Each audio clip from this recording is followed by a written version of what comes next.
تم تو جانتے ہو اس دور کے حیوانوں کو، تم تو جانتے ہو اس دور کے حیوانوں کو، بہت مشکل ہے انسان کا انسان ہونا۔ زندگی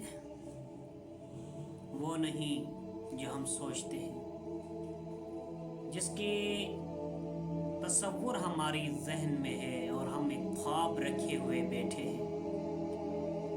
زندگی وہ ہے جو ہم کر رہے ہیں، وہ نہیں جو ہمارے ذہنوں میں خواب ہم نے رکھا ہے۔ اس لیے دوسروں سے مشورہ کرنے سے پہلے اپنے آپ سے مشورہ کریں، اپنے دل سے مشورہ کریں، پھر دوسروں سے مشورہ کریں،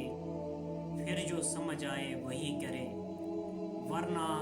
اس زمین پر ریگتے انسان بہت ہے اور اصل میں انسان بہت کم نظر آئیں گے۔ انسان وہ جو دوسروں کے درد، دکھ اور غم کو سمجھے، وہ انسان نہیں ہوتا جو دوسروں کو مارنے کی کوشش کرے، درد دینے کی کوشش کرے، دکھ دینے کی کوشش کرے۔ اس لیے انسان ہونا بہت مشکل ہے کہ تم نے دیکھا ہے اس دور میں حیوانوں کو، بلکہ یہ کہیں ہم نے دیکھا ہے اس دور کے حیوانوں کو،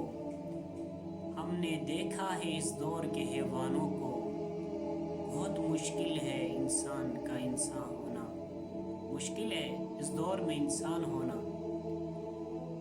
جو بندہ اپنے آپ کو انسان بنائے وہی حقیقت میں انسان ہے، حقیقت میں انسان کے مقام تک وہی پہنچ سکتا جو اپنے آپ کو بنائے، اپنے آپ کو انسان بنائے، دکھ، درد اور غم میں شریک ہو، سمجھے دوسروں کا درد بھی سمجھے، دوسروں کی دکھ بھی سمجھے، دوسروں کی مشکلات کو سمجھے، دوسروں کی خوشی میں خوش ہو جائے، دوسروں کے غم میں شریک ہو جائے، اور جو اپنے لیے چاہتا ہے وہی دوسروں کے لیے کرے، جو دوسروں کے لیے چاہتا ہے وہی اپنے لیے کرے۔ یہ ہو نہیں سکتا جو دوسروں کے لیے نہیں چاہتا وہ اپنے لیے چاہے، اور جو اپنے لیے چاہتا ہے وہ دوسروں کے لیے نہ چاہے۔ یہ ممکن نہیں ہے کہ اسے حیوان کہا جائے، انسان کہا جائے۔ اس لیے ہمیں چاہیے کہ خود کو انسان بنائیں، خود کو بنائیں اور دوسروں کی تربیت کریں، دوسروں کو بنائیں، اور یہی اصل انسان ہونے کا تقاضا ہے، یہی انسانیت کا پیغام ہے اور یہی انسانیت ہے۔